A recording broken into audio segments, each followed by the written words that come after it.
Why is it, despite the head knowledge that you're in an abusive relationship, you don't leave?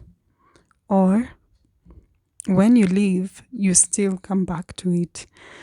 And there is no judgment here. We are going to look at the reasons, because someone once told me, if you don't identify correctly, you misdiagnose, then you give the wrong treatment. So today we're going to identify, then we're going to diagnose, and then we're going to treat. So my name is Christine, and I'm glad you're watching this. I'm a counselor, I'm a teacher, I'm an author, and you can reach out for my services. So let's get to it. So one of the biggest reasons is the hope that they'll change. That if you're still in it, you're hoping that this is the last day that they're going to be abusive. You're believing their promises to change. Some of them even aren't even promising you to change, but you're sticking around expecting that they'll change. But that's not going to happen. That is false hope. And when someone changes, actually, you should have left that situation, grown, healed, and then now when they approach you, you decide if you want to get back to it when they approach you and tell you they've changed. 2, it could be you left and then they convinced you that they have changed. But when you get back into it, the same patterns keep repeating themselves. So they'll never change. That hope that they'll change, it's a back and forth, but eventually you come to the realization and to the conclusion that they will never change. And as you're hoping that they'll change, 1 month goes by, 6 months go by, a year goes by. Before you know it, 5 years, 10 years, 20 years. Don't let it get that far. Stop the cycle as soon as you know that you are in an abusive relationship. 2, lack of support. Perhaps you were dependent on this person. So when you left, things got very hard. And even the person knows that either they kept you away, they isolated you from the workplace, they isolated you from your networks, they isolated you from people who would help you. And so when you get out there, when you finally leave, it's so hard that you now start saying, well, the abuse, it's better to go back to that abusive situation. And that's still a lie, because once you go back, it gets even harder to leave. And you find it's the same abusive pattern being continued on and on and on. And so when you're leaving and when you've left, despite things being hard, I think they are better than the mental anguish of not knowing who you're meeting that evening. Whether it's the worst version of the person, whether that night they're going to be polite, whether you'll be told you've done something and all of a sudden their mood changes.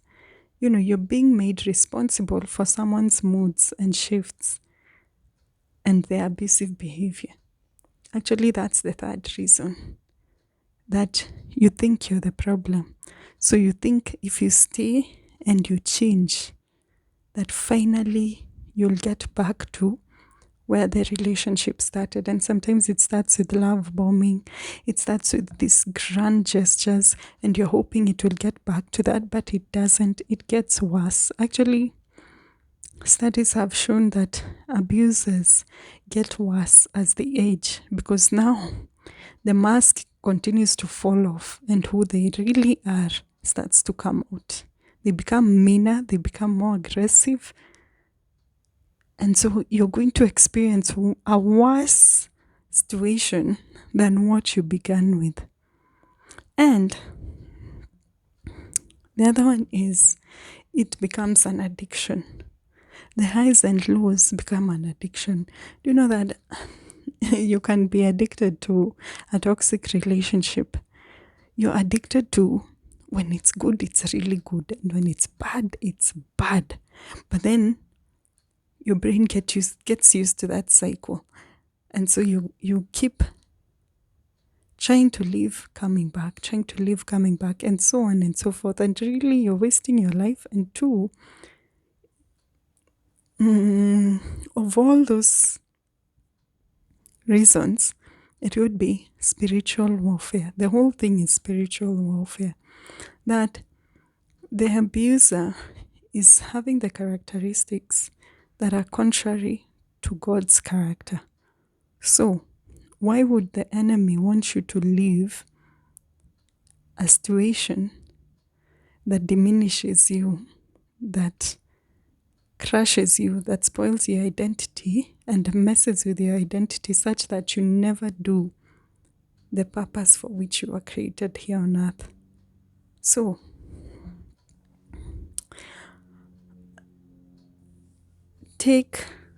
here's a verse I want to read you. 2 Timothy chapter 1 verse 7. For God gave us a spirit not of fear, but of power and love and self-control. Of power and love and self-control. And every time your abuser is taking advantage of you, they are not exercising self-control. Every time they blame you for how they behave, they are actually lacking accountability and not taking responsibility of their part in the relationship, of their part in ruining the relationship. The other verse I'll read you is Joshua chapter 1 verse 9. Have I not commanded you? Be strong and courageous. Do not be frightened and do not be dismayed, for the Lord your God is with you wherever you go. So, if you have had left and you've come back, or if you're contemplating going back to an abusive relationship, here's what I would tell you. Remain strong. Pray. Get into the word. Because some ties are not just physical, they are spiritual. And as long as that tie is there, you'll find yourself going back and it doesn't even make sense. These relationships are hurting you. You may think, okay, it's just mental anguish. I'm not being physically hurt. But it breaks you down. And it will take time to build you back up again. I would rather you start building yourself up in the Lord. Let Him heal you. Let Him build you. Let Him grow you. However long it takes. And get better. Leave that situation and become who God made you to be. So God be with you. And I'll see you on the next one.